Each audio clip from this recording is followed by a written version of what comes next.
Assalamu alaikum, brothers and sisters. Once again, welcome back to our program Beacon. I'm your host Faisal Hassan. In this program, we bring to light socio-political issues around the globe. In every episode, we will invite a special guest to answer certain burning questions around these issues.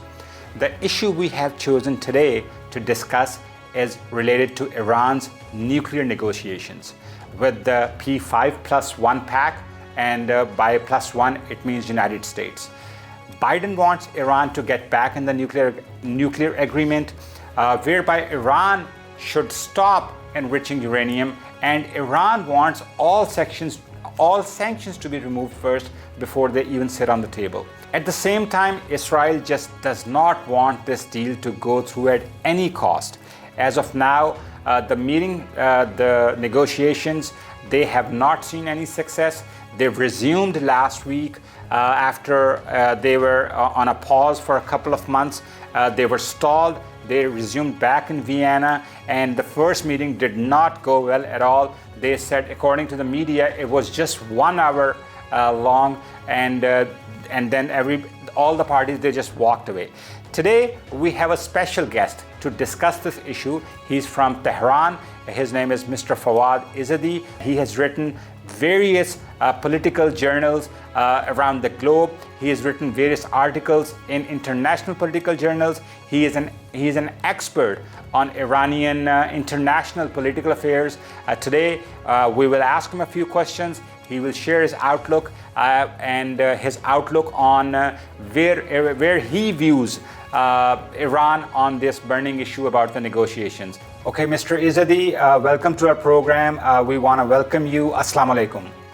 Alaikum assalam wa rahmatullah. Thank you very much for coming on our show. As you know, that today's topic is about Iran's nuclear negotiations that have been going on for quite a bit now. Globally, everyone is watching those. Everyone is curious. The whole world is watching the Iran's negotiations on the nuclear issue. And they seem to have stalled. They seem to have, they're just hanging, and they are apparently failing. So, and the reason that they are saying is, like what the media, the global media is saying is that the reason the negotiations have stalled is because Iran is not willing to return back to the conditions that were signed during the tenure of Mr. Rouhani. When the JCPOA was signed initially. So, Mr. Izadi, we would like to understand what were those conditions that Mr. Rouhani's government had signed that the current government is not willing to re-agree, and why not? Bismillahirrahmanirrahim. You know, Mr. Rouhani or his negotiators did not sign anything. They did not reach an agreement in the last rounds of negotiations in Vienna. And because they did not reach an agreement, they did not sign anything. The new team is continuing the work of the previous team. They want to reach an agreement with the other side. They are negotiating in good faith. Mr. Raisi, the new president, has promised a lot of things in terms of improving the economy, and it's in the interest of his administration to actually achieve an agreement, because the sanctions as they are would prevent him from achieving some of his goals in improving Iran's economy. So he wants to reach an agreement. Iran is willing and able to sign an agreement once the negotiations end. That's on the Iranian side. On the US side, what they say is that they want to have a longer and stronger agreement. By longer, they mean they want to change some of the articles of the current JCPOA, current agreement that was signed in 2015. Some of the limitations on Iran's nuclear program end in 8 years or 10 years. They want to extend those times. 8 years becomes 15 years, 10 years becomes 20 years. They want to extend that. By longer, they mean they want to extend some of the sunset clauses, as they call them. And by stronger, they mean that they want to get concessions on Iran's foreign policy, on Iran's domestic policy. They want to go beyond the nuclear portfolio. That's what they mean by saying they want to have a stronger agreement. As far as we can tell in Tehran, is that the American side has moved beyond JCPOA. They're not concerned about JCPOA. If you pay attention to some of their statements, you can detect that. For example, Wendy Sherman, who was the lead negotiator during the 2015 agreement and is now the Undersecretary of State in the U.S. State Department, was testifying in the U.S. Congress a few months ago. And what she was saying is that 2021 is not 2015. 2021 is not 2015 means that they had some concerns in 2015. Those concerns were addressed.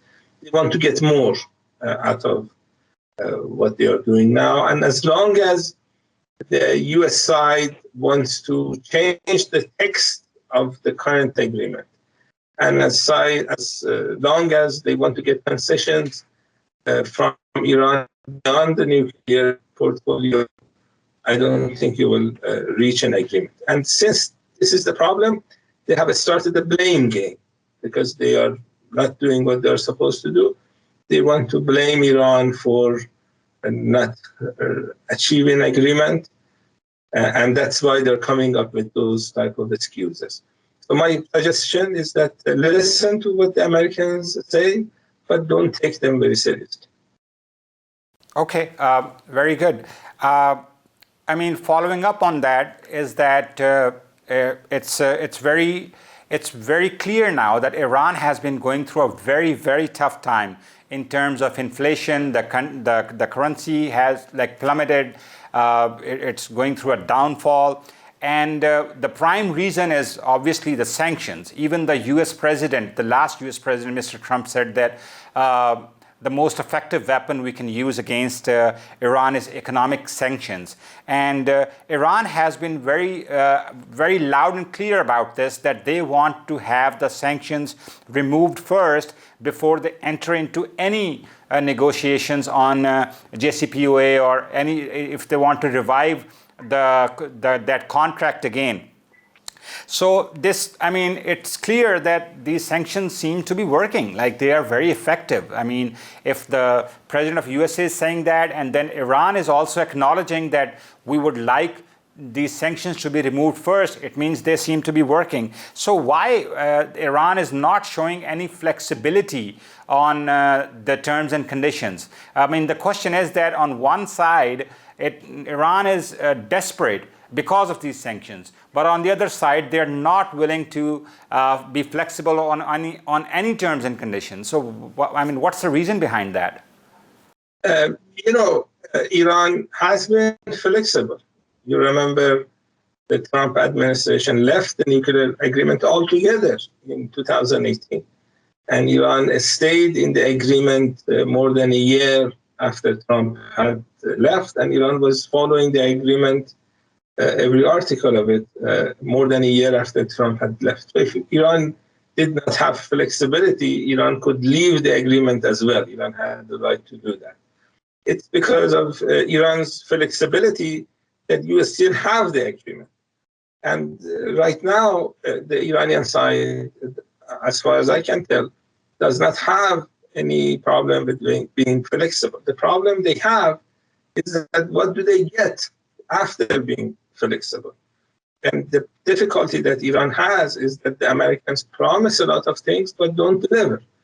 And with the instability in U.S. political system, with infighting that exists in U.S. Congress and in Washington in general, the Iranian side needs to make sure that the same thing that happened last time is not repeated. There is this American saying that if you fool me once, shame on you. If you fool me twice, shame on me. You don't want to be fooled by the same people two times. And that's what the Iranian delegation is worried about. And we have the U.S. congressional elections in 2020, less than 11 months. And the Republicans have said that if they take over the Congress or if they win the presidency in 2024, they will do to Iran nuclear agreement the same thing that the Trump administration did.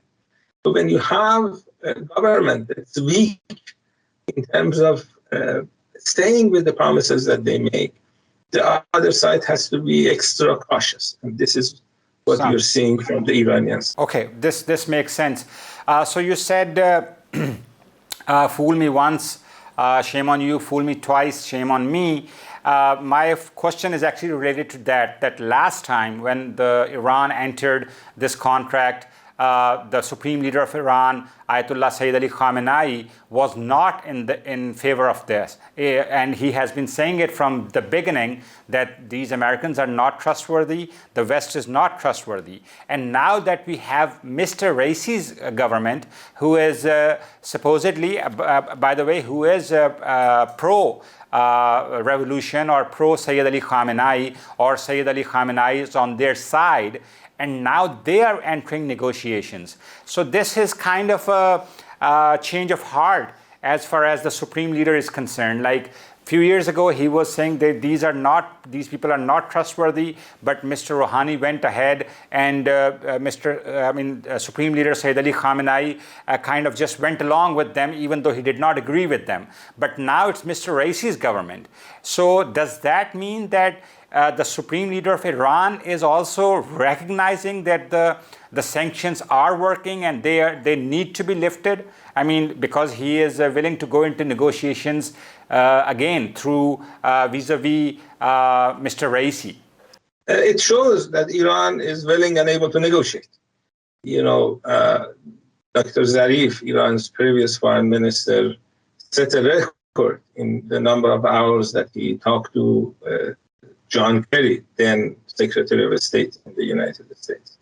So negotiating with the other side is not a red line here. Iran negotiates.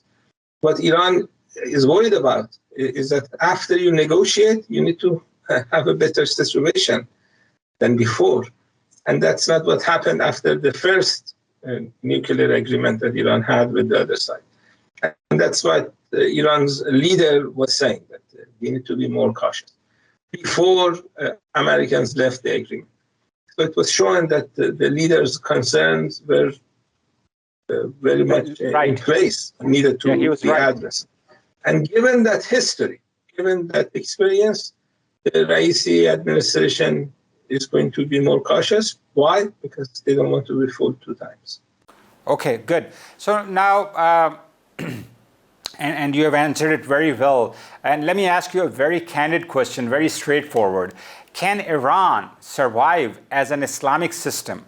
I mean, under these tight sanctions? For example, what if like the people revolt, or there's a rebellion, or, you know, just like the West wants it and they are working day and night that they want to break the system from inside Iran. So, I mean, if yes, I mean, if there's a chance that the Islamic governance can collapse because of these sanctions, then what's the need of negotiations? And if it's a no, then why no flexibility is shown? You know, this is a kind of a hard question, but I can only ask you because I know you can answer. The answer is inshallah. So we are hoping to be able to survive the pressures the same way Iran has been surviving pressures for the last 42 years. And the belief here is that the country is strong enough to be able to withstand these pressures. This is the mistake that the Americans made, that they thought that Iran is so weak, so whatever they put in front of Iranian negotiators, they will sign. That's not the case. Iran's economy is obviously suffering, but with the help of the people, and since we believe in God, with the help of Allah, I think the country can survive and make sure that the difficulties that come with sanctions are addressed to the different means. And when you compare Iran with other countries that have good relations with the United States or Israel, you see that Iran is not doing that bad. So in terms of growth, economic growth, in terms of providing services to the lower segments of society, in terms of advances in sciences, Iran is actually doing more or less well. You know, we have this Human Development Index that's done by the United Nations. And if you look at the last 40 years, Iran's growth in Human Development Index is number one in the world. South Korea is number two. So with all the sanctions and all the difficulties and the wars, Iranian people have shown to be resistant. There's this culture of resistance in Iran.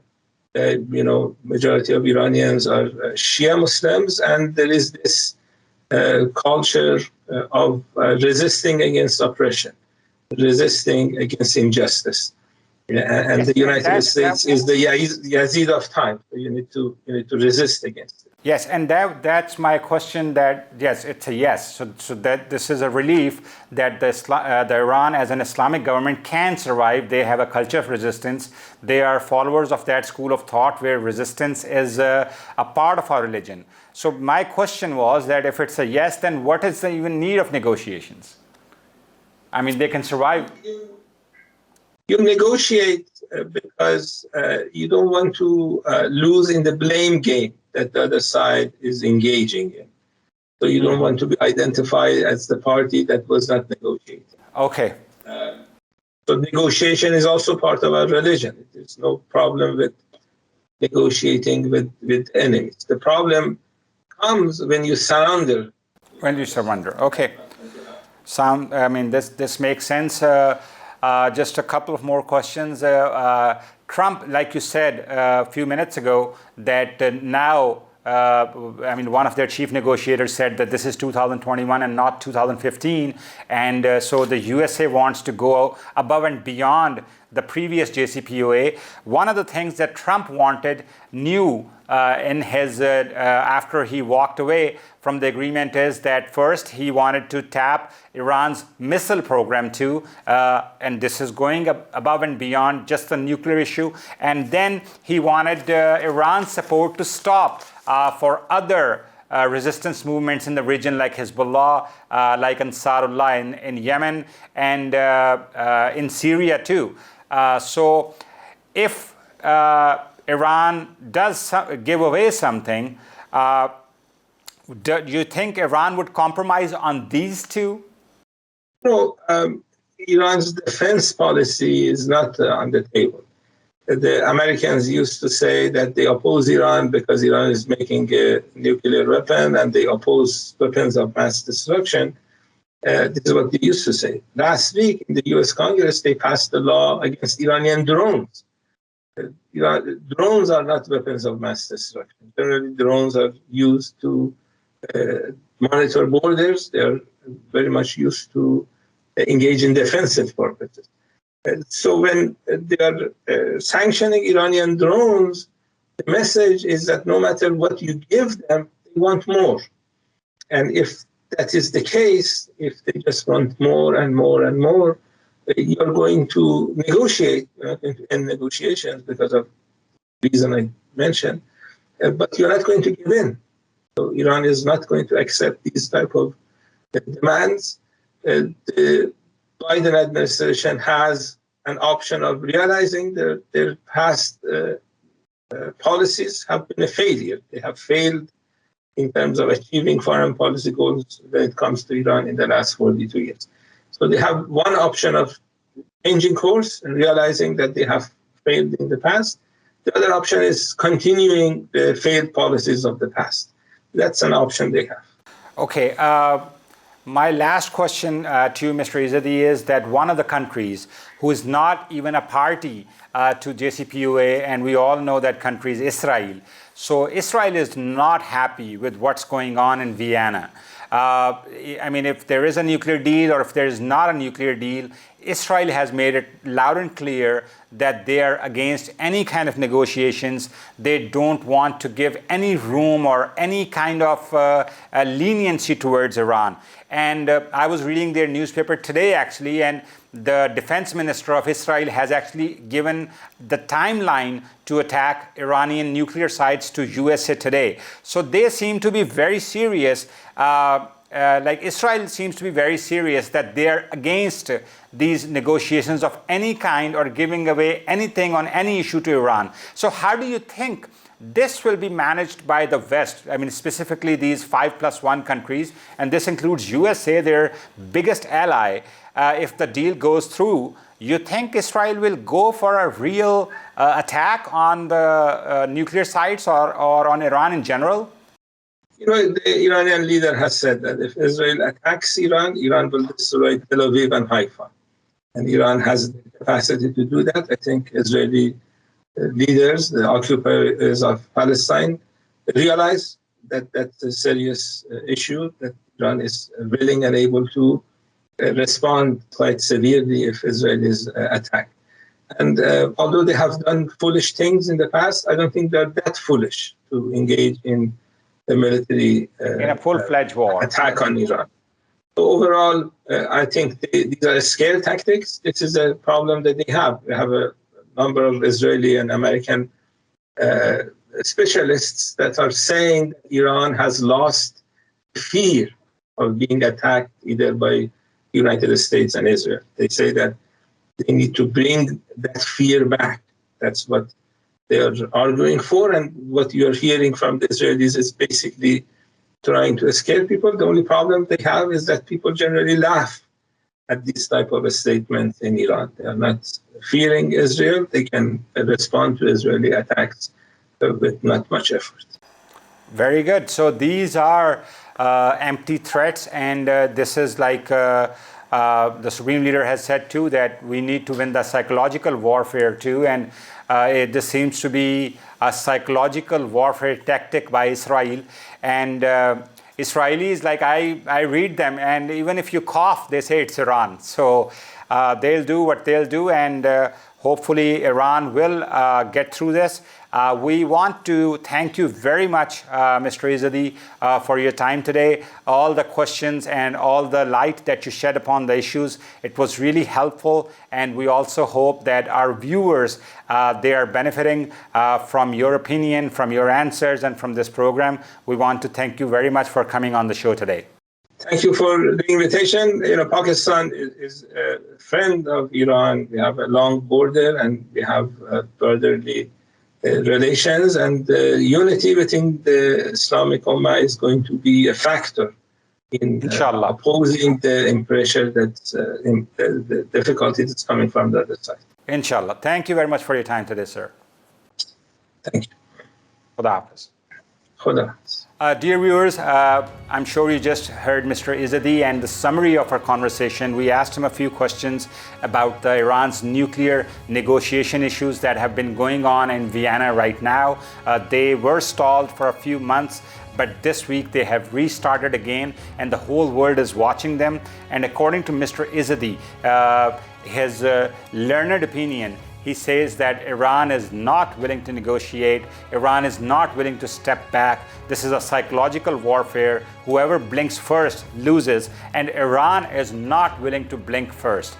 They want the sanctions removed before they even sit on the table. This is what the Iran's demand is, that these sanctions are inhumane, these are crucial, these are not beneficial to the whole peace process, these are not helping with the negotiations, so they want the sanctions removed before they come back on the table. They're being very stubborn about it. They're not showing any flexibility. As far as Israel's threats are concerned, Iran has made it loud and clear that any kind of wrong move by the enemy will be met with an equal or even more severe response. So this is the topic today. This was the burning issue. We thought we should bring it to you this week, and we will keep bringing the burning topics and the burning issues around the world that we think will help you get a better understanding of the world and get a better understanding of everything that's happening around us. We are hoping that you like this program. Please feel free to share your feedback. We'll see you next week, inshallah. Until then, Allah Hafiz.